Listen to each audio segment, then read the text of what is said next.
Negajuru bamba mina kumana haidara labi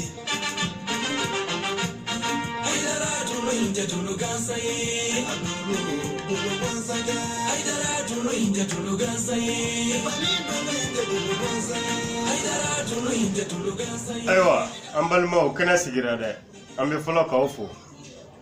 ka ala fo ka ala wala nyimondo ka sele ala kira muhammadu ka ni ngambangi bo fo ka tugo ola ka soroka na foli kunche ni ala kira mode an karamugo sedi sherifu usman madan haidara ambangi bo ka lamo nanga mara ko fe ala mingara on ma sababu nyima ka klaka on lamo ka amara amba fo ka wala nyimondo ko sobe mami malamo oni mogo lamo ne tekele mogo mi mamara oni mogo marale utsega kele tugo sila sherifu usman madan haidara atsega ki mafitrin wale abarka alaye amba do ebiga kuma munuke ebiga wajulu munuke ambeka taga baraka na beka feminya onye adamadiya la anjira kunye anseka ndade fanga bokifo siga soko fe sisa video ere kunyo mi ka boka folike sherifu usman madan haidara aboraka kle saba kle nan tamake siga soko fe sa hakila je bela jele ya ye je bela jele ya mefana iba foko male capital de do aboraka moludu munga sika soka fe anwan se kanda de fanga boka foli dakura kele fla de kai anaka demaya sika so damate iba foko je bela jele ne kuntara sika so moludu la usman madan haidara ambe foki wale nyimando je jigini lahara jigi je jigi de do sabu islamaya nana de mogo ka kisi kama islamaya dunte fo yo fo jugo wa adama de re fanata fo yo fo jugo wallahi mogo shita fe ka ke jugo jugo mogo shiti jugo jugo ya fe eta fo ka mogo ka ke jugo jugo eta fo jugo jugo ka bo ila meni mogo min nana kwa binu nyefo jugo jugo ya worale ko neta do ka fo ko genge mike otila kada muneka aidra mi dugo kiyene ala ba do kira ba do ini ka demaya ami dugo ko yi me abeti komi ni ya ambe kuma kan nyogo ne fait toujours ambe kuma kan nyogo fait toujours pour que kase ko haklu kura ya halibe sabo e kura ne haya do ko ala kira ka kuma mumunu fe aku waju kuma be sabo ko mumuni wajulu bi mumin nafa ode kama fena kwa mi boka dakura fla folike haidara na ka demala o kofe ka kuma kan nyugo fena fe nungo kan nyugo minu nyu yera kun kanu ka ala na ka kira kanu ka islame dine kanu sheriff usman madan haidara na ka demaya sababula anga kuma bebe nunu ne no fe haidara mbi foki wala nyimando anyi don ka daila di anyi don de haidara ka soro ka daila anyi don de katugila wa mina sai no fe fana ni ala sona no kuma kala o min kadi yo fo min kadi kela o ke me onya haidara donde ka soro ka sola anya donde ka fa ale demata na ka demaya be munu ba fo ku bi togo chenga o be ku be mangutu chenga o be ku be lebu ke c'est vrai antu balio et puis ka temena e ko soba quoi ne re bulu fare fo gale ndu ka temena e wala olu dara odela uyo demina ko fu ka haidara na ka demba to de che onye haidara do andara la de sabu nyeni kala do dilali kala do op ma nga wa madro abanao ni cheni kala ma dese ka kuma onye ni kala ma na dese ka kuma ba yara ka fon de nyeni kala sheriff usman madan haidara ne hakila le 8500 malo boro bakele akanga be sefa wali million binan nema aya di fantaw nema dese bato minu nyuru ka sura fana ko de ka gele oma ka sura ka boye ka ta sigaso le 10 akara mois de janvier ni konna la 500 halibo haidara de bikanini halibo haidara de bika buruja mais problème ta la parce que benika bara benika nafa wala adama de bebi nafa sura mine bo de keme amba ko nyaw don trop wala ni te barala jako e bisri barakala la pour ko kika nasonga dima o dora ne be ko blala kwa note patron nyuru deserao sheriff usman madan haidara chami minana ka datugu kasola kwa ko muna ko adama don ku jugonye u ka jugo ya dabla eni balema kwa ga hide nyogona ko senimbe minye ko ka hine balma sendana ko mun ko haidara yo fo ka so fla mana hine nyogona hera fu ci haidara ma ale yo fo mun ko mun ko haidara yo de fo quoi ala ni kira adama de ala kana nganyira ko ma jugo sa nambura ka Sherif Usman Madane Haidara ka Sikaso Blay ka Sherif Usman Madane Haidara ka dimbaya ta keren nyala ku fo ko wala nyando aben alache Haidara dungira Haidara dumbura Haidara la Haidara dungira Haidara ouais bo jamu ne bi ka mo toro comme abi famo de la télé radio note jamu ko nyere ta intéressé ko so parce que on ma tugala ko Haidara do quoi on tugala ko nyuman kala de do an tugura la ko nyuma fola de do an tugura la ko nyuma barakela de do o de an tugala no te jamu ko tere Haidara te ga jefa Haidara be ga jefa de tiu Haidara mbi aw bela jelen fo ka dugo ko be ka kla ga dugo nyino bela jelen fana de fe akana nyine ay dugo ka nye ala sona ka aw Haidara kanu do on dusugun na chogom na ya rabbi ala ka ke sawbe ka je hera lahara hera di ama ambo dugo nyine Haidara be fe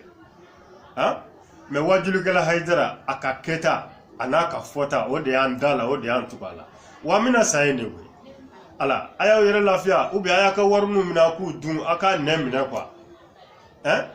Sherif Usman Madane Haidara sufarat le ka demaya be je kono de pour ka dama dun ka se ka nyogon kanu ka nyogon deme nin doro ay nyogon kanu aka nyogon deme ni ye mogo kanu ba deme de mais ima mogo kanu tse ko deme nyuma ya siraka Haidara na dun u ka neni nu ka toro nu ka gelea a bebe ka soro ni sira inde ka an karamogo Seydi Sherifu Imam Badara Aliyu Haidara alaikum tara gabonkaw fi anye kuma chama me gabonko na waye ay video emi aka partager quoi aya partager kuma kera ma wajibi fo ka nga doni fo ay video emi aka partager na mogo be kuna fani mina ko fa ta page sirifla acti sans fait Haidara na do ma kuna fani dafale aba soro hal ni video jana do na bi afama aba laje an karamogo bora gabo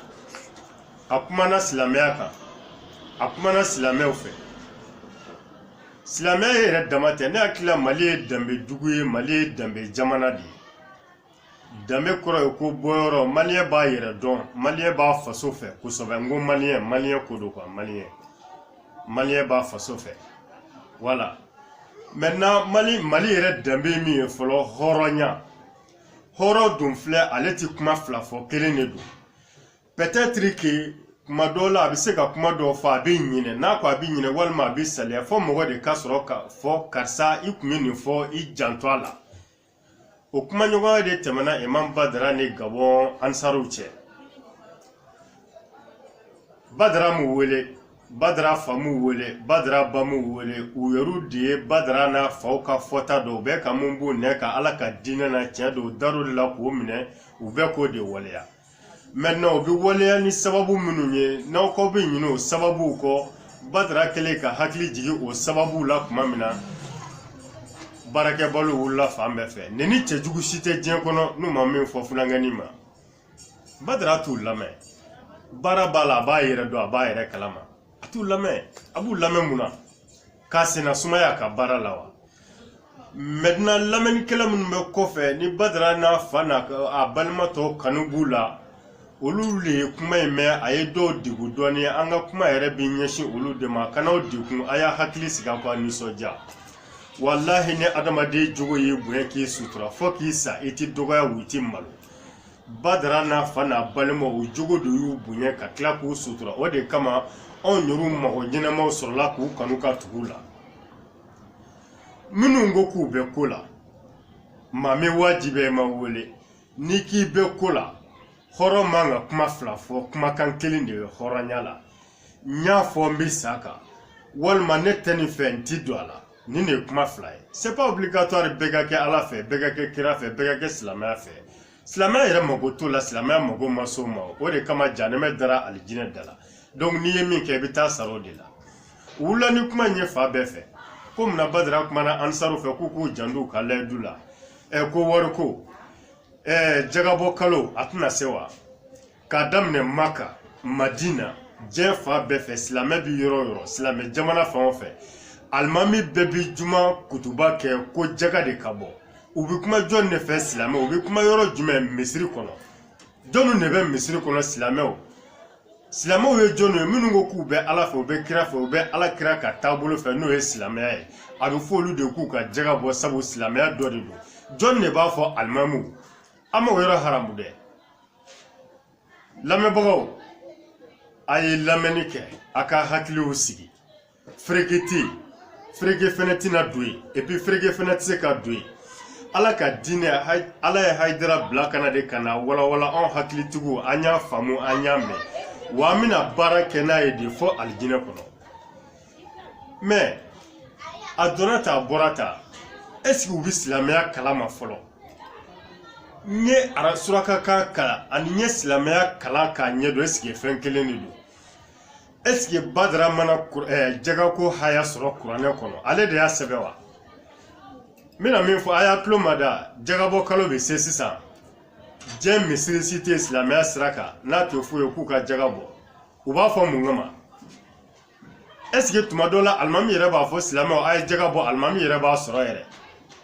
mais ko badara kasira wari de nɔfɛ badara bɛ kasi wari nɔ n'o t'a dɔn anw n'a bɛ ɲɔgɔn kan yan an b'a dɔn badara kɛra sababu ye ka ɲɔgɔn funangani min bila ka taa kɔfɛ k'i jɔ n'u ka passeport n'u ka transport ka tila k'u ka agent de poste d'u ma n'olu de taara baara ɲini aw y'olu ɲuman tubabuw fɛ yen ka fɛn kɛ ka fɛn sɔrɔ bi o adamaden mɔgɔ si t'o hakɛ dɔn ni ala yɛrɛ tɛ a kɛra sababu ye ka muso furu k'a di mɔgɔ min ma ka tila k'a bolo don a kun k'o mariage de financer ni ala yɛrɛ tɛ dafɛsi t'a dɔn an bɛ kuma ten de a kɛra sababu ye ka kalanso minnu jɔ ni fantanw dɛsɛbaatɔw